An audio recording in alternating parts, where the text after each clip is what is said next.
Good morning. Thank you so much for joining me this morning. I'm really thrilled to be spending the next hour with you, chatting a little bit more on how to build your personal brand online. For those of you who've never engaged with me before, my name is Raksha. I'm also known as The Beat, and I co-own a creative agency called Summertime. We specialize in developing brands, assisting with graphic design, and providing marketing support services to our clients. So we only have an hour together. Straight into it. Here we go. So now you should have my slides up on the screen in front of you. Let's jump straight into it. This morning, I thought we could chat a little bit around the what, the why, and the how around building a personal brand. Let's start with the what. If we were to start asking ourselves the what around building a personal brand, for me, I think it would be logical to start questioning the what around a brand. What is a brand? And one of the best definitions I've come across, I've been in business for 12 years and run a marketing position in the corporate world prior to that. So one of the best definitions that I've seen is the one that you see up on your screen right now. Marketing guru Seth Godin says, a brand is a set of expectations, memories, stories, and relationships that, taken together, account for a consumer's decision to choose one service over another. I really love this definition. And, we build and develop brands for clients. And often in answering this question around brands, the common misconception is a brand is a look and feel or a brand is a logo. But what this definition does for us is it shows us that there's so much more. One can actually extract a to-do list from it in terms of building expectations, memories, stories, and relationships around your business or your brand story. If we were to take this definition and apply it to a person, I'd like to reread this definition for you. A personal brand is a set of expectation, memories, stories, and relationships that, taken together, account for a consumer's decision to choose one person over another. Let that settle for you a little bit. It's quite interesting that a personal brand has such power that it has the capability to convince someone to choose you over another person. Further delving into this question, what? I ask you, are you a personal brand? Do you already have a personal brand? Are you building a personal brand? And you kind of let that question settle with you a little bit and get real about what's happening in the world at the moment. Technology and our hyper-connected society has allowed us to start shaping and crafting personal brands at a rate that it's never ever been before. So to answer that question for you, yes, whether you like it or not, every single one of you are already a personal brand. What does that mean? First of all, every single thing that defines who you are, your gender, your age, your background, your upbringing, your education level, your career, your family status, your sexual orientation, every single thing about you that makes you a person, that makes you a being, that makes you whole, feeds into your personal brand. Now that we know this, what are you going to do about it? Because the reality is that your personal brand, if you are not consciously and intentionally building it already, your personal brand is actually being informed and built without your liking or any input into it. So if you kind of out there in the world, like an average Joe, living, working, breathing, eating, sleeping, building families, building communities, engaging with your society, every single action that you take, every single decision that you make, every single piece of content that you put out there has already informed what your personal brand is. What this webinar aims to show you and shed some light around is that every single one of those actions, every single one of those decisions, every single one of those pieces of content that you put out already could be very consciously crafted so that you are steering your personal brand to be perceived in a particular way. So that covers the what. Let's look into the why. And it's exactly leading on to what I've said right now. If a personal brand has the power to convince you to choose one person or one service over another, there's immense power in leading it into people like entrepreneurs, into professionals who are building a career, into someone who wants to become a leader in the community, into helping people, convince people, attract people, and become an influencer in a specific space. And now let's really get into the how. When we look at the how around building a personal brand, in this world of branding, I know that there's a lot of buzzwords that are created at the moment. People talk about architecture and strategy, symmetry, and cross streams. There's a whole lot going on. And now this concept of personal branding gets added to that mix. So I know at first it can be quite confusing, it can be quite perplexed, it can become quite unclear in terms of how to do it. I've been running a business for 12 years. My partner and I have been running it successfully and building brands for SMEs and providing marketing support services to larger corporates.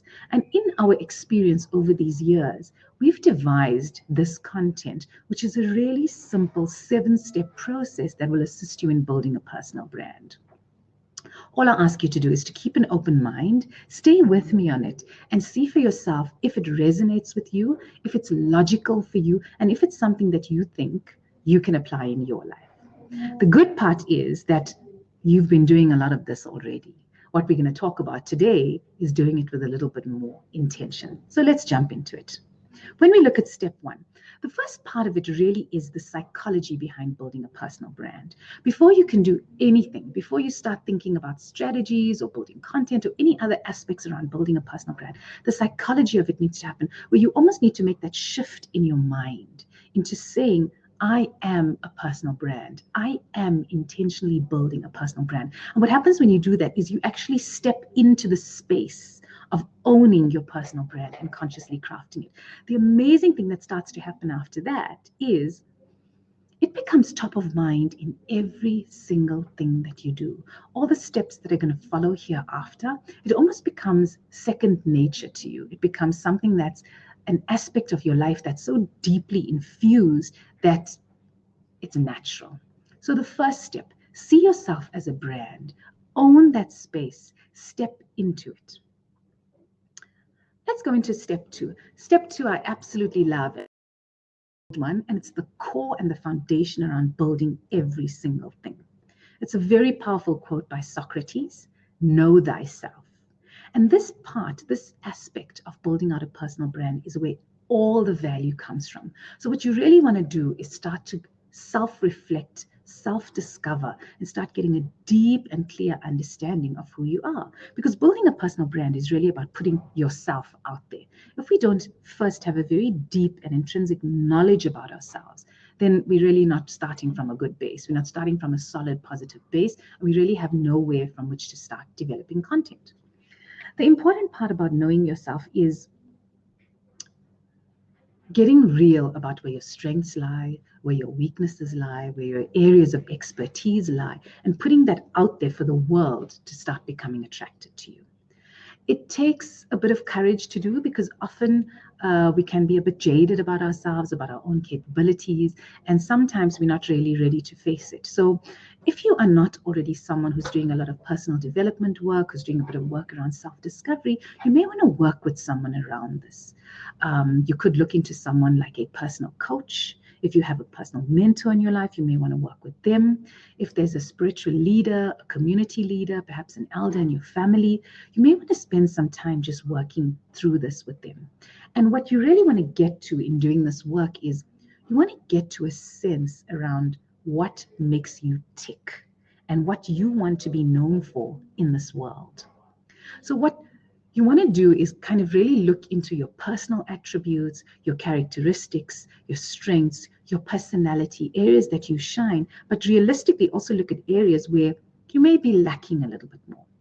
At the end of this process, what you want to get to is a sweet spot, a list of things, a list of topics, a list of areas, a list of things that maybe between 3 and 5 areas that you consider yourself to be an expert in, or you consider yourself to have interest in, or you consider you would like for your audience to come to you in terms of being the go-to person for that.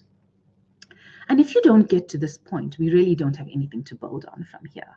So if we're not giving this area, step 2, the attention and the energy that it needs, everything that you do hereafter is going to be superficial because you know your audience will call you on it. Your audience will question you on it. Ideally, what you want is your audience to engage with you on the topics that you say you are an expert on. And if you aren't able to answer those questions, you're quickly going to lose credibility in the marketplace. So, step 2, know thyself. Let's jump into step 3. When we look at step 3, this big blue word is across your screen. And I know this big blue word often has the tendency of intimidating people. When we look at this word strategy, I know many people kind of shy away thinking, do I need an expert? Do I need a consultant? Do I need someone to work with me on this? In some instances, you may, if it's quite a complex project. However, I would suggest you give it a go for yourself. So what you want to do is, very simply, you want to start creating a plan. Today, we're talking about building a personal brand online. So for the purposes of this webinar, we're going to be speaking a lot about the online spaces. And when we think about online spaces, we naturally go into the space where most people are active, which is all our social platforms. Today, more than ever and quicker than ever in the history of time, personal brands are being formed at a rate far faster than ever. So if you were to want to know something about somebody maybe 20 or 30 years ago, where on earth would you start to find out that information about them? Who they are, what they're about, what their career history has been, what their personal interests are, what their spiritual take is, whether they have a family or not, what their hobbies are. It would be quite hard to get to that information. You would have to tap into a network of physical connections between yourself and that person. However, in today's landscape, it's really simple. We have the access to the internet. We have access to all sorts of social platforms where we can simply search for that person and often get a little more information than actually is needed.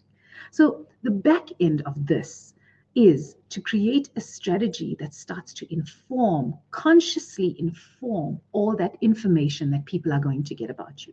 If we were to take a step back and look into the content or the work that we've done around knowing yourself, and if we were to now look at those top 2 or 3 or 4 or 5 things that we want to be known for, we now want to create a strategy around putting that content out in a planned way so that our audience, our followers, our following is able to build into, buy into, and follow us when we're sharing that content. So when we look at creating a plan or a strategy, we want to create something that takes your users on a journey. So you want to almost have the thinking around having a strategic approach is you don't want to be sporadic. You want to take your users on a very nice journey with you.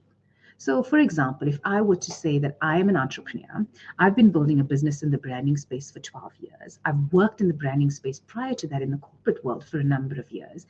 And now at this stage, I consider myself to be a thought leader in the space. So I've created a plan for myself that will allow me to build my personal profile within the markets that I choose to talk to so that they start to recognize my personal brand. And as a result, by osmosis or by relation, start creating the links between myself and my business and bring credibility into whatever it is that I do in my business. I hope that makes sense. When we look into step 4 is really where the meat of it all comes in. You want to start creating content. And I know content can become quite a mountain for those of you who've never worked in the space before. There's 2 aspects to it. On the first end, there's the basic content that you need to create about yourself. And when I speak about this, I'm talking about things like your profiles, your bios, etc. You've done a lot of this work already. For any one of you who has a Facebook profile, you've got a LinkedIn profile, you have a Twitter account, an Instagram account. Some of you may have created a blog already on a website. You may be shooting out newsletters on a regular basis. What you really want to do is go back and start auditing that. You want to start auditing that. So you want to go back and you want to start looking at whether that is consciously crafting or positively influencing the perceptions you want of your brand, or whether it's discrediting it. Sepo, thank you. I see your question. So what I'm going to do is I'm going to go through the content of my presentation. We have just a few slides left. And when I'm done, what I'm going to do is then look into all the questions and then I'll answer them. Good. So I'm going to go back into step 4, creating content. So the first aspect around creating your personal content for your profiles, for your bios, etc. Imagery. So your pictures, your profile pictures, absolute no not to have a picture. Just this morning when I was on my LinkedIn profile and I looked at new contact requests from people, there was a request from someone who had no picture. And instantly, this is not even a conscious thought that happens with people. It is an unconscious thing that happens in your subconscious, where there's a sense, there's a feeling that you get around whether or not somebody is credible. And We all know that today people consume content visually more than ever. Today, people are not reading as much as they used to. And that's why video content has become so big in the world, because people would rather watch or look at something versus reading it.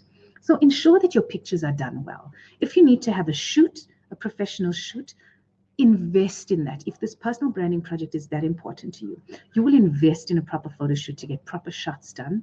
If not, our smartphones and our technology that we have access to on a daily basis are absolutely brilliant. They have all the technology built into them to have a good profile picture taken. So just ensure that you have a good picture taken, not a blurry picture, not a social pic that has other people in it. Just to have a strong brand, personal brand presence, ensure that you have a good picture taken.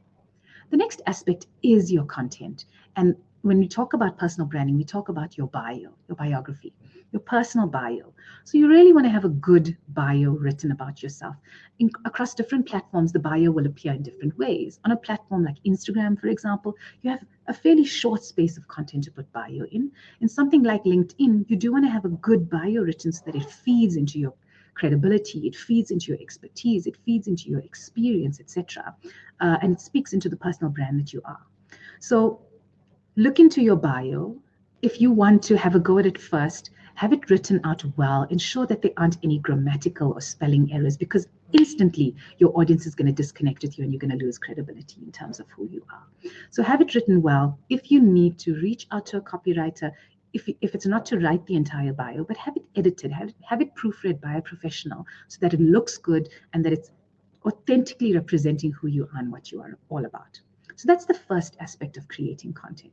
The second aspect of creating content is now the actual content around those topics that you claim to be a thought leader or an expert or have experience in. So when you've done your knowing yourself exercise and you've come up with those 2 or 3 or 4 or 5 areas of expertise or areas that you want to be speaking on or you want to be known for as a personal brand, you want to now create content around that. So, for example, if you were, earlier this week, I met a chef who is now running a personal business where he is doing private dining in people's homes. So he has a huge body of work to do around building up his personal profile.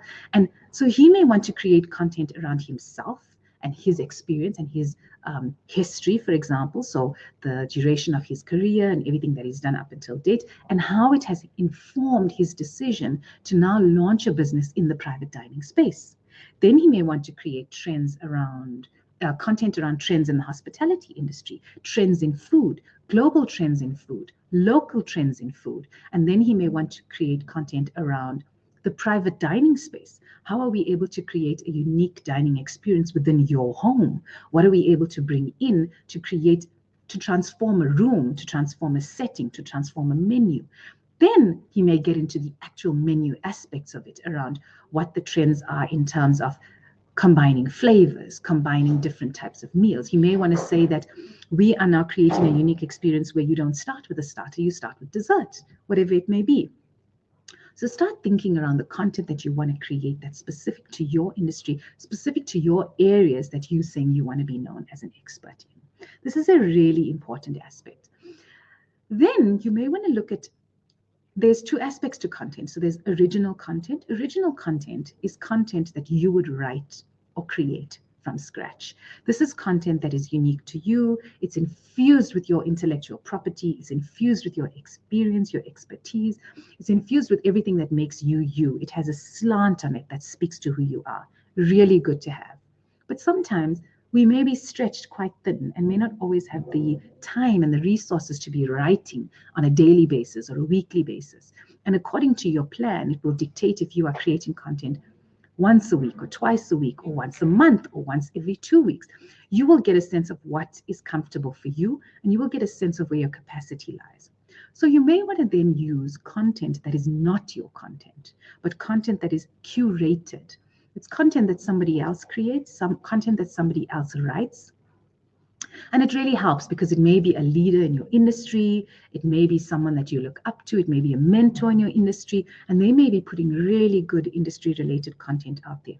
All that you could do is share that content, but always provide your unique take on it. Why am I sharing this content? I have a client who is an entrepreneur, and he's in the architecture space. And he enjoys sharing content that's from global architecture magazines or global thought leaders in the space of architecture. And that space is transforming at such a rapid rate. And recently we had a conversation that Dubai is looking on creating its very first fully revolving, rotating building.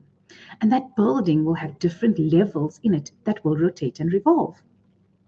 So he created that content. And as an architect, he spoke from a perspective around design, functionality, etc., and really used it very well to create engagement, to ask his audience a question. How do you think the plumbing will work between level 24 and 26? If level 25 decides they need to go 3 degrees to the east to get the sunrise on a specific morning.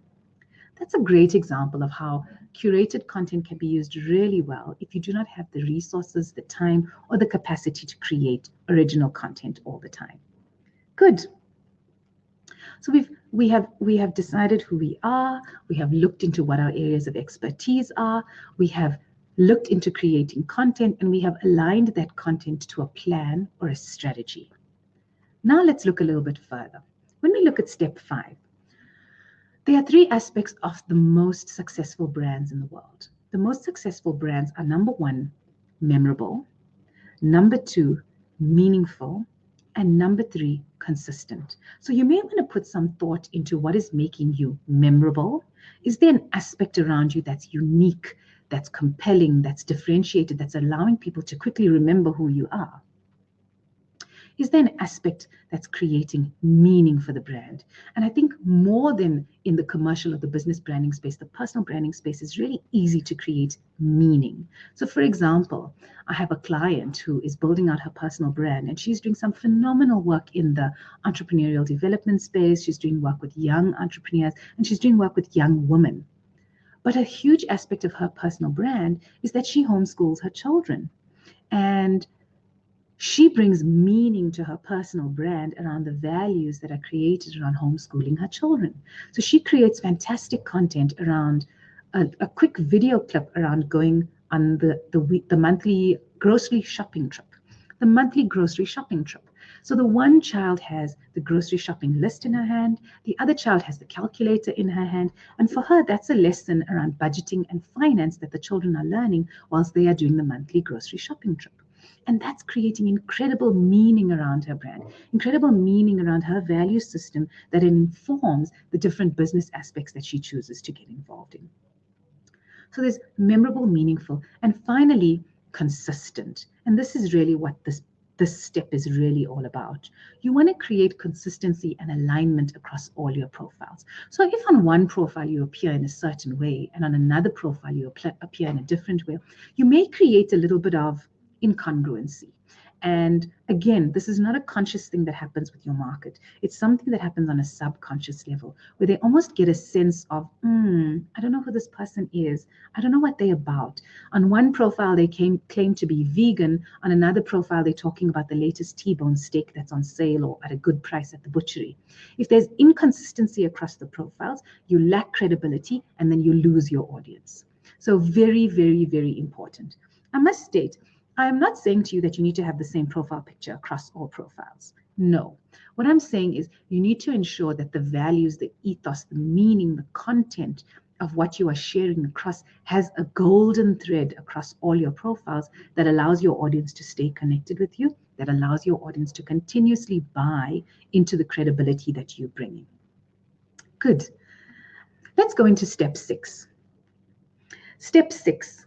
Step 6, unfortunately, and I'm sure that all of you who are on the call are from South Africa. In the South African context, we have a huge gap in terms of service delivery. And for me, it's simply not good enough to just deliver.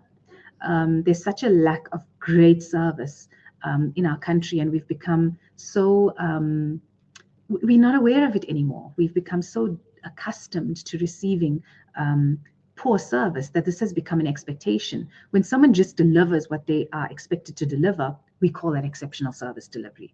And that is absolutely not the case. When it comes to personal branding, This really is a fantastic opportunity for you to shine, to really differentiate yourself, and to really create a unique position for yourself in your market with your target audience. And that is to create a promise and consistently deliver on that promise. Consistency is going to bring that credibility to your brand, but to really create an opportunity to shine and over deliver. So, I mean, in my business, we talk about delivering exceptional creativity at extraordinary service standards. And that's a big ask. And if you truly take your promises seriously, if your promises sit with you on a serious level, you will almost audit every single thing that you do against the promise that you make. And if it's not meeting that promise, you almost want to go back to the drawing board and rework it. So step 6 is a really important one because it speaks to how your audience is receiving you, and it speaks to whether or not you're going to have repeat business. Repeat business or repeat engagement or repeat community creation in a personal branding space allows for people to tell amazing stories about you. You know, the sweet spot around personal branding is when I no longer have to consciously reach out to a client. It's when someone else is referring me to that client. And the fantastic part about it is the stories that they are telling about me. When people are able to build and develop and design amazing stories around you and your personal brand. So you want to create a promise and you want to deliver on it consistently.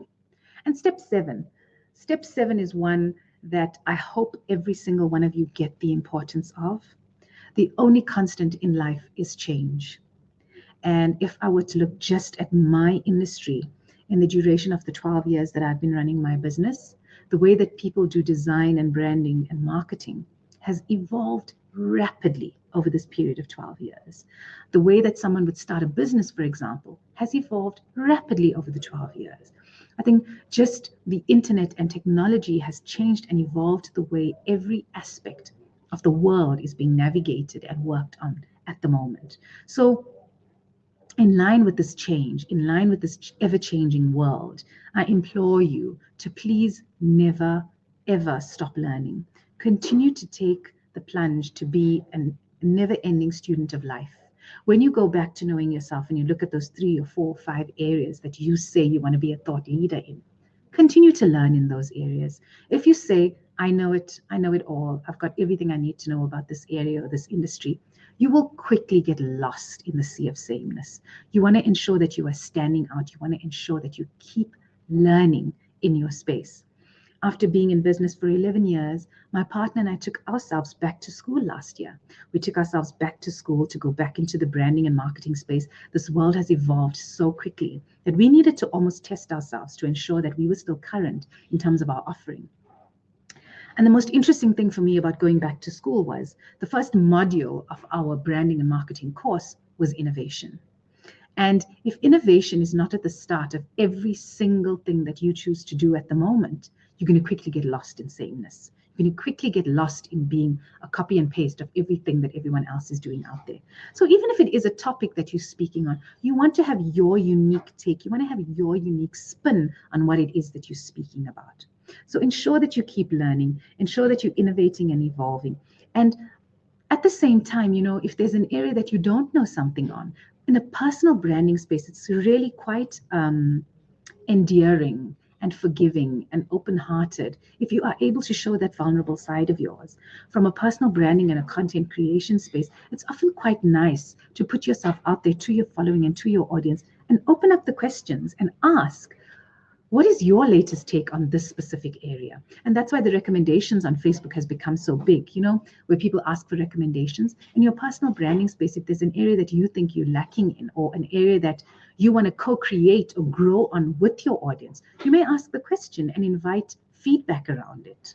So never stop learning and share those learnings and ensure that you're evolving as you go and ensure that you're bringing your audience along on that journey with you in the personal space.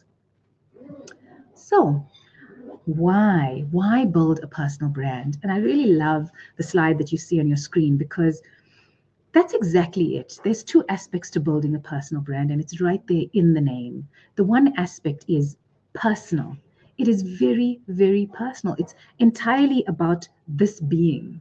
And when you put yourself out there and when you align that to personal goals and aspirations for your life, personal developmental goals, personal career goals, personal community goals, personal social goals, it's really beautiful when you take your audience along with you and they're able to see you achieving those goals. The second aspect is if we're choosing to build a personal brand online, the second aspect is social. If we are choosing to do this on various social media platforms, we have to ensure that we keep the social aspect of it alive and real and true and current. So you want to ensure that you're engaging with your audience. It's really terrible that there are so many people out there that create social profiles, but only maintain one aspect of the communication process. When we talk about social media, when we talk about communication, it is a two-way street. If we are only creating content and pushing it out there, and if we are not open to receiving the feedback that comes on that content and engaging on it, we are not closing the loop. And we are leaving our audience frustrated, and eventually they will leave us and they will not engage with us any longer. So remember to keep those two things top of mind, to keep the personal aspect of your brand real and true and committed, and to ensure that you are engaging on it, to keep the social lines, the social aspect open, to keep your audience engaged and to keep them with you as you continue to journey. Around the why, when you build a personal brand, the fantastic thing about it is you discover what your strengths are. When you do the knowing yourself aspect of it, you really discover what your strengths are. You align those with personal goals for your life, and you take your audience along as you build your skills in achieving those goals. It's a really wonderful thing when you're able to share and teach your audience around your areas of expertise. And what that does is it really helps you to gain credibility. Once you gain credibility and you become known as the go-to person in that area of expertise, the most wonderful feeling is when you are sought out. This is really why we want to build a personal brand. It's so that every single sale that we want to make in the world as entrepreneurs, as professionals, every single time we want to sell ourselves, we don't want it to be a cold sale. We want it to be relatively warm, where people have a sense of who you are, what you are all about, what your areas of expertise are. And they start coming to you as opposed to you having to constantly go out to them and pitch and pitch and pitch. And at the end of the day, on a personal level, we want to become happier and more fulfilled human beings. And this will allow us to do that by creating a wonderful sense of community around us. Good. Before I get to your question, Seppo, I want to go into the space of personal and business branding, because inevitably this becomes a question that's asked in every session that I run, is for those of us who are entrepreneurs, for those of us who are building businesses, there's often the question that there's so much to deal with. There's so many requirements that we have in terms of building out a business brand. It's a big exercise that requires time and energy and resources. And often it's quite a big commitment for us to now say, on top of that, you need to commit to also building a personal brand. And my answer to this question, the question often is asked, should I be building a personal brand? Should I be building a business brand? Should I be building a personal brand? Should I be building a professional brand? And the answer to that is really know yourself.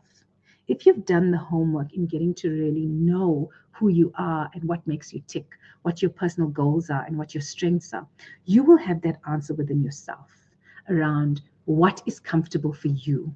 Do I have what it takes in terms of, number one, enough knowledge to call myself an expert in the field, to share it with other people?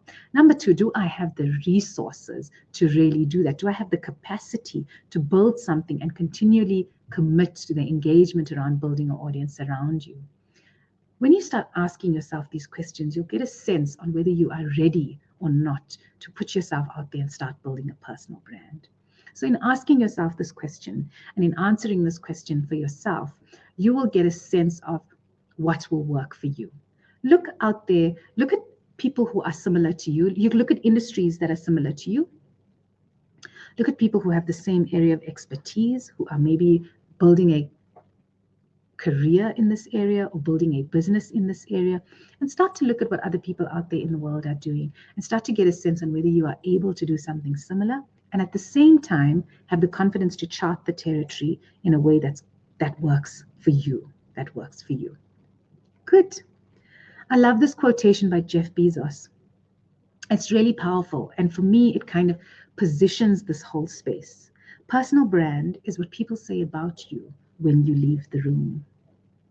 And I really like to end the formal part of my content with this quotation, because what happens when people read it is you start asking yourself the question, what stories are people saying about me when I'm not in the room? When I get a call from someone saying, hey, I got your number from so-and-so, they referred me to you and said you're the go-to person for brand. Can we have a chat about XYZ? Isn't this lovely story being built in your mind around what did that person say to this person about me to convince them that I'm the right person to talk to on this topic or this subject? And that's what personal brand is. Those stories that are being told about you, are you consciously crafting them? Are you intentionally crafting them? Are you intentionally and strategically putting content out there that people know that you are the go-to person for this area?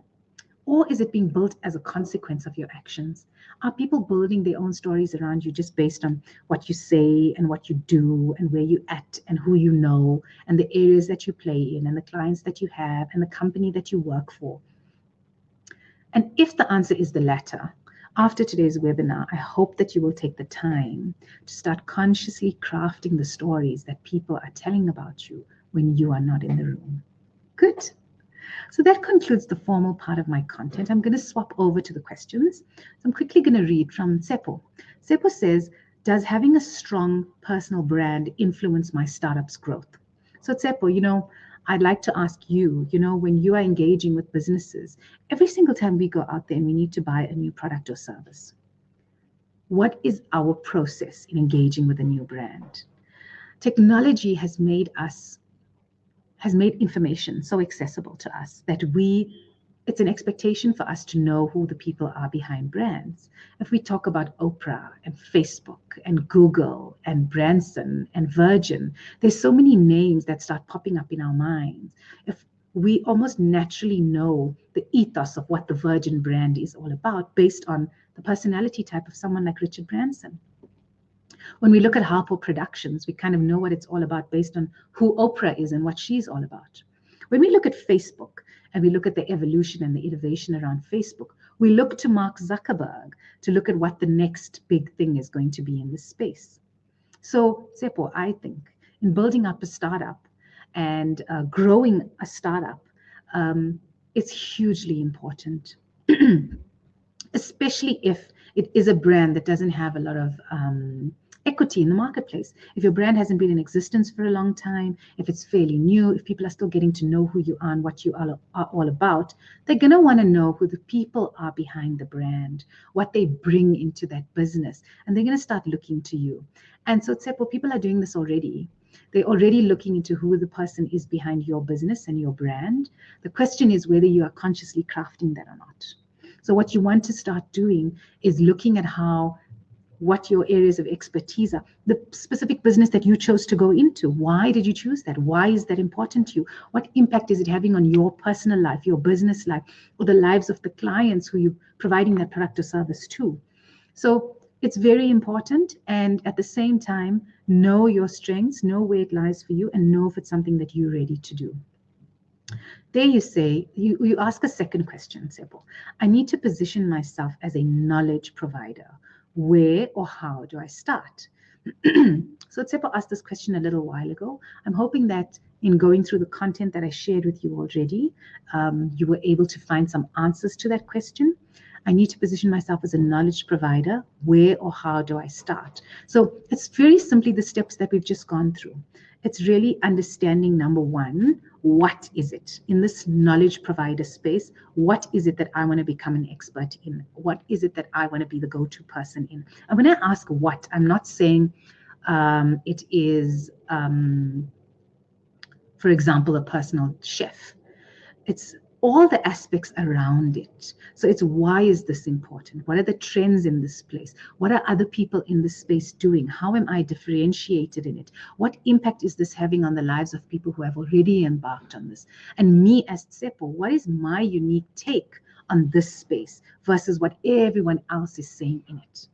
So where would be addressing the type of content needs, and how is exactly the more tactical and strategic aspects that I shared with you. How is to start creating the content, and the next step is to put the plan in place or the strategy in place. How is to decide on what platforms or profiles do I want to have presence. Is it important for me, for example, to publish one LinkedIn article every 2 weeks on this topic?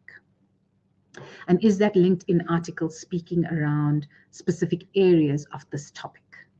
Or am I creating conversation on Twitter in a kind of Twitter chat every Tuesday evening with my community on it, for example? So I hope I'm answering your question in terms of the tactical and practical aspects of how. If not, feel free to shoot another question into the question box. Then we have Diane. Diane, thank you for your compliment. I'm glad you found the session informative. How do I balance between showing vulnerability and oversharing when working on my personal brand? Diane, I love this question. Really great question. Thank you for asking it. And I think it's a question that every single person who embarks on personal branding has in their system, but they don't realize it's a question until they actually start working in it. So when we talk about personal brand, I will use an example. A fellow entrepreneur who's a dear friend of mine is in the space. He's built out his business brand, but he has used personal branding in a really, really powerful way to build out his business brands. And he has 2 business brands. To not build up, but to inform his business brands. So his personal brand and everything that he chooses to engage on informs his 2 business brands in a great way. And recently, he's always put his personal life out there in a big way. Everything that's happening in his life, whether he's having a frustrating time, whether he's engaging with clients and they're not committing to deliverables, whether his invoices are being paid late, that is all kind of maybe internal business stuff that not everyone's very comfortable to put out externally. But for him, it informs his personal brand. He doesn't share this content on his business profiles. He shares it on his personal profiles. So it is the content that informs the building of his personal brand.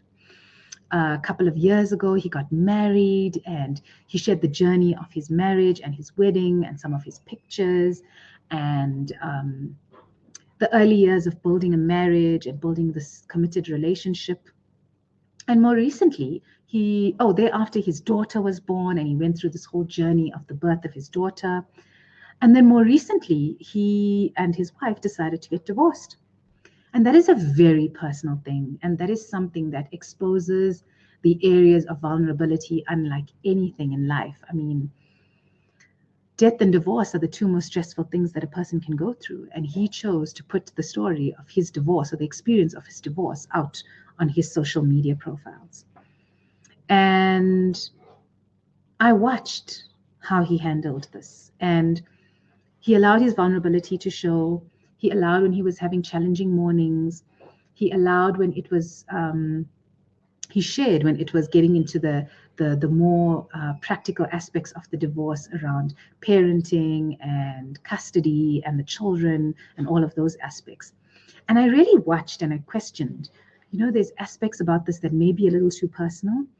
And in feeling that, it was nice for me because it helped me learn a little bit more about who I am and what I'm comfortable to share and not comfortable to share. And at the end, he's able to also share how coming into now the divorce for a period of time, he's able to really acknowledge how fantastic his ex-wife is and what great friends they are and what wonderful input they put into raising their children. And again, it's building his personal brand story. It's building who he is as a human being. And he created a very long post on Facebook recently where he reflected on a whole lot of aspects of getting married and getting divorced and having a child and parenting and all the aspects of balancing and managing a life in this way. And he reflected on a whole lot of things that showed his vulnerability and also showed his areas of growth on an area where maybe he had perceived something in one way 12 months ago and how his perception of that has changed today. And for me, that spoke volumes about his personal brand.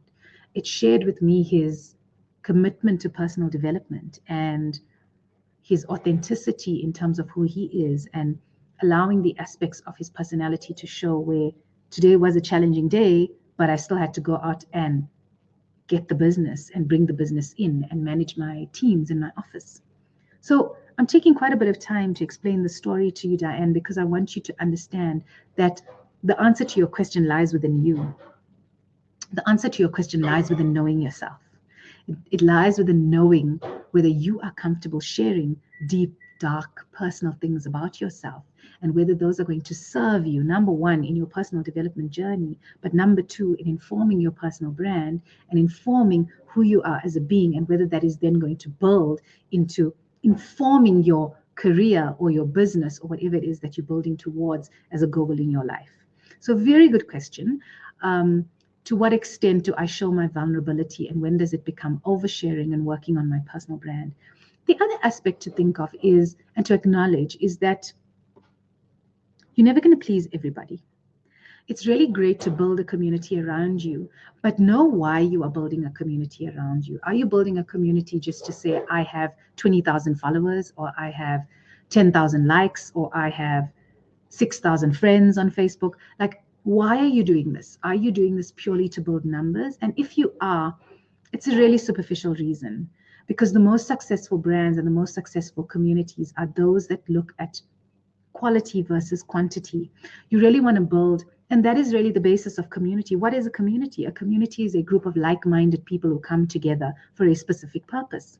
If you want to build a community around an aspect of fine dining or personal chefing or personal dining, for example, you want to only those people who have a particular interest in hosting fantastic events in their home with customized menus and creating a fine dining experience for those who are near and dear to them would want to join a community. If you have people who are not interested in that, who don't see the point in fine dining within your personal space, those people who only are interested in going out, or those people who don't have an interest in hospitality or food, etc. It's pointless having numbers. They're not going to engage. They're not going to create a fantastic community around you. Remember, another aspect of building a community is building engagement. You want a community because you want to engage. If a community is not engaging with you, not asking you questions, not advising you on things, not informing you on things, then you're really not building much of a community. You're really building a one-sided platform where you are throwing content out at people, and you really have no sense of whether they're reading it or whether they're finding value in it. What you'll find is very quickly that will erode. That community will die. You won't have engagement on it. Your analytics, your reporting will go nowhere. So what you really want to do is create a community that's engaging, that's informing, and that to an extent you could also, at the end of the day, maybe co-create something with. So I hope that answers your question. I'm going to look to see if there were any additional questions. And that seems to be it. So I'm going to bring up my details on the screen. Like I said, I'm Raksha. I co-own a creative agency called Summertime, and we have been building brands with our clients for a period of 12 years already. Some of them startup brands from scratch, some of them repositioning or retargeting or putting a strategic approach into a brand that exists already. But what I find recently is that at the end of the day, people are craving human connection. Technology is allowing us to be hyper-connected. We have insight into other people's lives at a level that we've almost never had in the history of time before. So people are craving human connection. And at the end of the day, people do business with people. People build out businesses with people. People work and build companies or deliver on projects for a client with other people. So people are craving human connection. If you have a sense that you would like to start building out your personal brand, start doing the work. Start testing it out. You're going to get some things right. You're going to get some things wrong. Just put something out there and start. You will get a sense of what is working for you, what is not working for you, and feel free to just, in the first 3 to 6 months, go back and rejig it, rework it, tweak it, find what your sweet spot is. And when you do, you will be rolling in a space to create a meaningful, engaging community around you and building a personal brand that will help you serve and achieve your personal and career goals in life. Thank you for spending this time with me. My contact details are up on screen. I'd love to engage with you further if you need any additional questions answered or need any advice on anything. So All the best, good luck, and thanks again for your time. Goodbye.